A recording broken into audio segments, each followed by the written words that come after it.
Hey everybody, this is John for Pioneer Nexus MTG, coming at you with one of the more requested deck guides or deck overviews, and that is Mono White Humans in the Pioneer format here.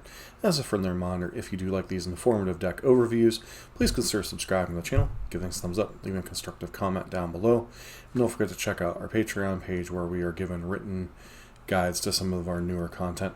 It is completely free to you, but if you would like to help support the channel, please consider taking a look at that.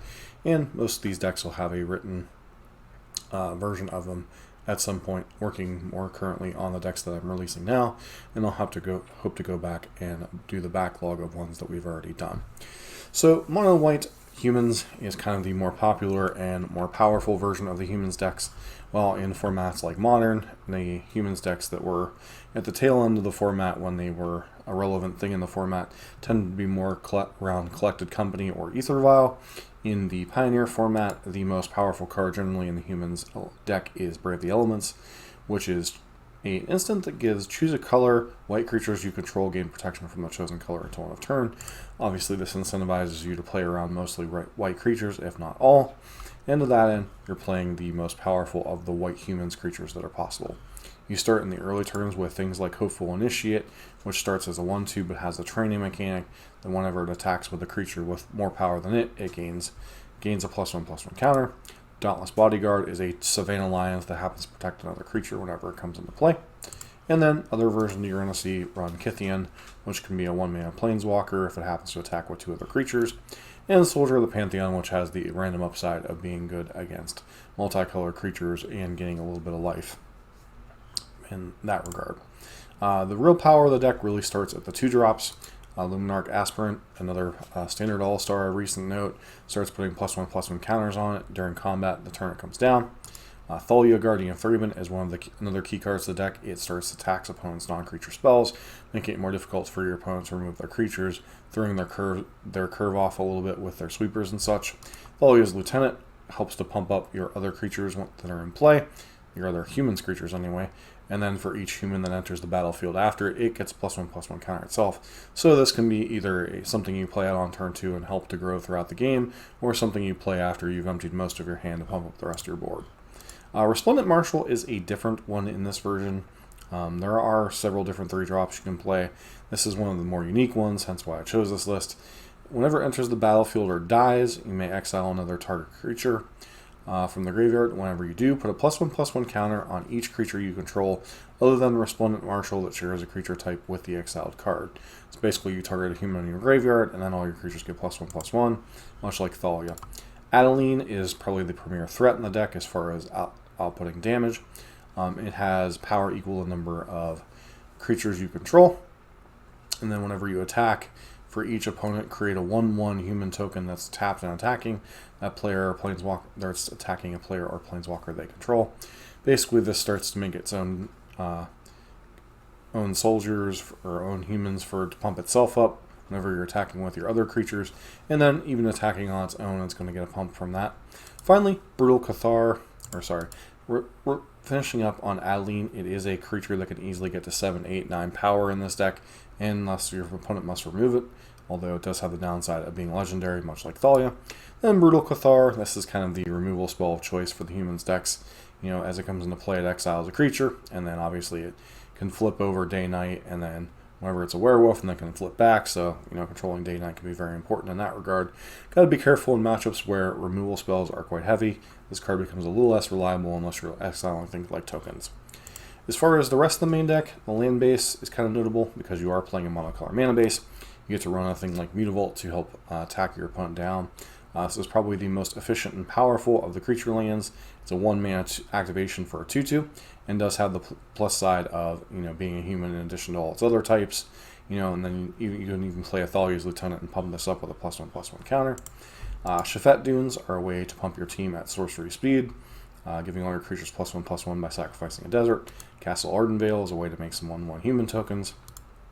And then Aganjo, Sea of the Empire, is a land from Kamigawa that you can use to remove things in combat, dealing a 4 damage to a target attacking or blocking creature. As far as the sideboard, Unlicensed Hearse, definitely one of the premier anti-graveyard cards in in the format. Comes in against things like Is It Phoenix and the various Greasefang decks. Arcane of Emeria here primarily for any type of deck that's trying to cast a bunch of spells, whether it be the Is It based decks, whether it be the Lotus Field based decks, or sometimes just other control decks. You bring this in to deal with that. Tomic is an interesting one, not one you see a lot of. It's primarily here to help shut down things like Nissa, or it can also keep the Lotus Field deck from copying Lotus Field with their Thespian stages, so has multiple utility, although it's not the best overall. Selfless Spirit, mainly here to protect your creatures from removal spells, so good against any decks with plethora of removal spells or sweepers. Declaration in Stone, whenever you need a hard removal spell for hard to hit creatures for things like Thing in the Ice and Cletus in particular. Containment Priest, very good against anything trying to play creatures with things like Collected Company, Dominable Creativity, anything like that.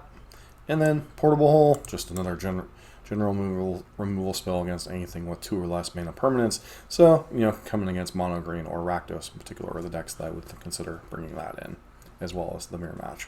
Showcasing some of the other tech you might see. Not a whole lot of the cards you're going to see different. Declaration Stone in the main deck. Extraction Specialist is one you're going to see pop up every now and again. Whenever enters the battlefield, you may return target creature card with mana 2 or less from the battlefield to the graveyard. This creature can attack as long as Extraction Specialist is in play.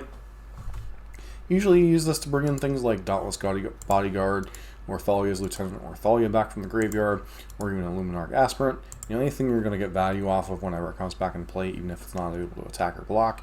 And then, if your opponent does happen to finally remove the Extraction Specialist, you get to unlock the creature that it was basically underneath it with, bringing it back. You suddenly all of a sudden have another attacker and blocker they have to deal with.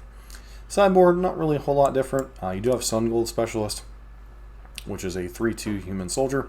And whenever it enters the battlefield, exile 1 target card from a graveyard. 1 and a white, choose a color. Sun Gold gains protection from hexproof for that color. Can't be blocked by creatures of that color. Activate only if you control 3 or more different powers. So basically this allows you to, only if you control. This gives a unique protection ability, if you happen to be able to get your creatures at different powers and toughnesses. Redain here primarily to tax various different spell decks, especially Lotus Field and any type of control decks that are trying to cast expensive sleepers or planeswalkers. Wedding Announcement, kind of a grindy card that either gives you 1/1 humans or allows you to draw cards, and then once the third counter is put on, it switches into a Anthem for the rest of your creatures, so very good in grindy matchups, either helping you to draw cards or put a bunch of threats onto the battlefield. Finally, you have this variant, which is sporting a lot of the same cards once again. Not really a whole lot unique about the main deck. Giant Killer is one I want to point out. This is a card that can come down and potentially kill a creature 4 or greater with the chop down adventure part of the thing, and that's a 1/2 that can obviously get pumped by your other humans, and also can make combat difficult by tapping down your opponent's most threatening creatures.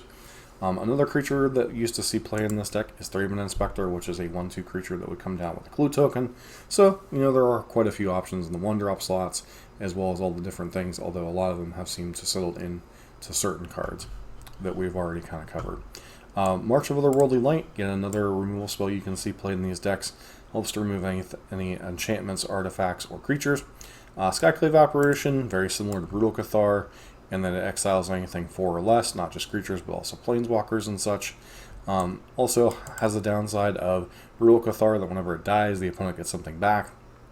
Although it's not the exact original card, they do get a token that is equal to the converted mana cost of whatever was exiled. Fiendslayer Paladin for anything with a bunch of removal spells. So basically anything like Rakdos and such. Very good against Is It Phoenix as well in terms of being difficult to remove. Redain we've already kind of covered. Rest in Peace pairs quite nicely with Unlicensed Hearse for any type of graveyard nonsense, so primarily against Is It Phoenix and the Greasefang piles. Obviously whoever built this list did not like losing to graveyard-based decks. As far as the decks placed in the meta, much like a lot of other creature decks in the format, happens to be pretty decent into the mono-green menace, mainly because Brave the Elements just being able to kill them out of the nowhere. It's not saying mono-green can't have a good draw and just kill them, but, it's weak to decks with tons of removal, tons of sweepers, those kind of things. So, Obviously, the Izzet Phoenix matchups and Rakdos matchups are probably overall the two toughest matchups for the deck. And then other decks that play, some amount of removal, like Boros Heroic, the Mirror Match, can be, kind of 50-50 in what they're doing, with a lot of the game breaking being Braid of the Elements. Finally, you have decks like Blue-White Control. Blue-White's a little bit different than Rakdos and Izzet Phoenix, because Rakdos and Izzet Phoenix present both a bunch of removal spells and cheap creatures to interact with, which can be difficult for a deck that's just trying to flood the board and kill you. Whereas the main thing with Blue-White Control and other such control decks is sweepers. Against Izzet decks, you're facing things like Anger of the Gods. Against Blue-White Control, you're facing Supreme Verdict. But, you do have things like Thalia and Redain to kind of tax those effects out. And if you can happen to protect those creatures from other removal spells, oftentimes you can just get the opponent dead before it hits that point. And then, you do have these other taxing effects on other things to help against decks like Lotus Field. While you are presenting a clock that usually averages about turn 5, so Lotus Field can combo off before you, so that is a deck you kind of need to worry about. The taxing effects, the various different, things like the copies of... I guess it was in version 1. The Archon of Emeria or Deafening Silence can be necessary against decks like that. And obviously decks, like Greasefang combo and such, that can get in the graveyard and put these unassailable board states, much like Winota used to. Hence why you see all these unlicensed hearses, why you see the Sun Gold Sentinels, you see the Rest in Pieces and such. Obviously those decks can be quite tricky to play around as well. So, if you like a deck that happens to be quite good against a good swath of the field, while having game at least against the difficult removal spell based decks like Rakdos and Izzet, Mono White Humans is definitely a choice for you, and it's definitely been a deck that's been rising in the format. As a friendly reminder, if you do like these informative overviews, please consider subscribing to the channel, giving us a thumbs up, leaving a constructive comment down below, and letting us know what deck you might like to see covered in the next video.